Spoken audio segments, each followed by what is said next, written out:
Weiss We are in the midst of a reassessment of Lewis' artistic legacy in light of his personal fallibilityC.K.s style, which was aimed at toxic masculinity, now risks being seen as one long con. He writes at its best, his comedy was liberal white guilt funneled through a postmodern Lenny Bruce. But his style, which earned him the mantle of comics comic and was aimed at awkward, hypocritical, toxic masculinity, now risks being seen as one long con, a dishonest, immunizing confessional masquerading as social satire. Or perhaps I'm getting ahead of myself. I hope I am. By contrast, Tig Notaro is one of the few outspoken comedians who was talking about that to whomever would listen, and she went one further by giving fictional life to the allegations in an episode of her Amazon series One Mississippi, a series produced by one Louis C.K., who also released her 2012 album about her cancer diagnosis. Notaro told The Times that she feels trapped by her association with him. In its reporting on the stand-up's alleged history of self-abuse in front of unconsenting women, The Times notes that Lewis' new film, I Love You, Daddy, features a character who pretends to masturbate at length in front of other people, and other characters who appear to dismiss rumors of UAL predation. Lewis financed, wrote, edited and directed the film, making it something between an auteur's labor of love and a sicko's therapy session with production value. The story is about a father, played by Lewis, trying to stop his underage daughter from sleeping with a much older man, evidently a more ho-hum taboo in an era when evangelical Republican defenders of Roy Moore can liken alleged UAL contact with a 14-year-old to the chaste parentage of the Son of Man. I Love You, Daddy is also, according to The New Yorker's Emily Nussbaum, terrible. That it may be, but we are in the midst of a reassessment of Lewis' artistic legacy in light of his personal fallibility, something normally done after an artist is dead and buried, which I suppose this one is, in a way. HBO has announced that it will not only nix forthcoming projects with him, but erase all his past performances from its on-demand platforms, the Engage's equivalent of yanking a dirty old man's books from the library shelves. Yesterday's hilarious set pieces from Louis or the Beacon Theatre will become tomorrow's enemy action. Can we even afford to learn the secret life of pets at this point? Amanda Hess, writing in The Times, argues that the dichotomy between life and art is not only non-existent, it is also dangerous. A proclivity for reprehensible acts is built right into the mythos of the artistic genius, a designation rarely extended to women, she writes, with justification. For one thing, Lewis' material was founded upon a knowing playfulness and interposition of the life-art divide, and he was brutal about himself as a matter of shtick.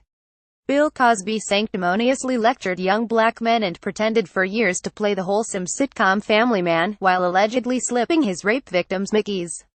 Lewis fantasized aloud about poisoning kids with nut allergies and jerking off a New York City subway rat.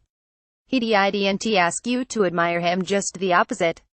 The temptation during reckonings such as these is to allow criticism to become little more than an exercise in retroactively affirming one's indignation, judgment absent discrimination. Let us now condemn famous men. The extreme corollary and most costly risk of this way of thinking, however, is that only good people can produce good art. If true, all we'd be left with are Harry Potter and Hamilton. One can enjoy Lord Byron's poetry, for instance, without being acquainted with his revolutionary politics, which cost him much of his fortune and all of his life. But many university students learned that the author of Don Juan was mad, bad and dangerous to know for sleeping with his half-sister and treating women in general as either dream objects or playthings. There is ample evidence that his relationships with a series of young boys were more than strictly platonic, too. And yet, when Polish Solidarity dissidents marched in the Lenin shipyards in Gdansk in 1980, they found Byron's verses, "For freedom's battle once begun, bequeathed by bleeding sire to son, though baffled oft as ever one," a worthy rallying cry, no matter the incestuous and promiscuous pedophile who composed them. T.S. Eliot was an anti-Semite who thought it a matter of public urgency to warn that the threat to any good society was any large number of free-thinking Jews. He first uttered these words in 1933, an unlucky year for Jews of any cognitive disposition, in a lecture at the University of Virginia. He then saw fit to print them in After Strange Gods. Yet none of that stopped a generation of mostly Jewish radicals orbiting partisan review from explaining how his poems represented a welcome seismic shift in literature and why this was so.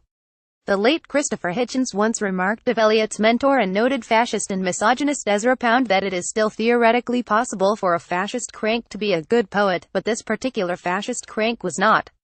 In notable contrast, when England's finest post-war poet Philip Larkin died in 1985, and his correspondence and juvenilia filled as they were with casual bigotry and not-so-casual misogyny were published, the ensuing controversy was not about how to reconcile Larkin's personal vices with his creative virtues, but of denying the latter altogether. In the case of Life v. Art, the jury of the correct thinking came down unanimously against both the plaintiff and the defendant. Auden once wrote of Yeats that he became his admirers in the 1990s. Larkin became, for a time, his detractors, reduced from a bard to a reactionary toad who wrote lesbian-o and laddish doggerel and told racist jokes to his pen pals.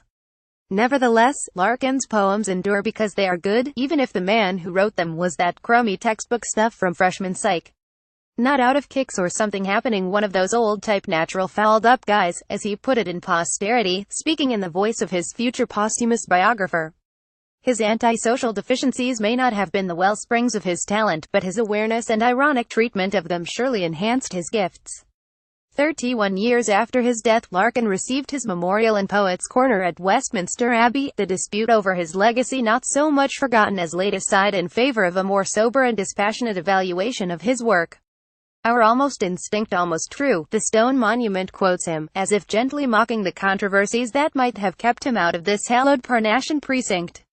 What will survive of us is love. Actually, plenty else survives, too. But one needn't hold that the work be kept separate from the artist to appreciate it either on its own merits or as the reflection of a mess of a human being. If culture is only hero worship, then it will only ever disappoint us.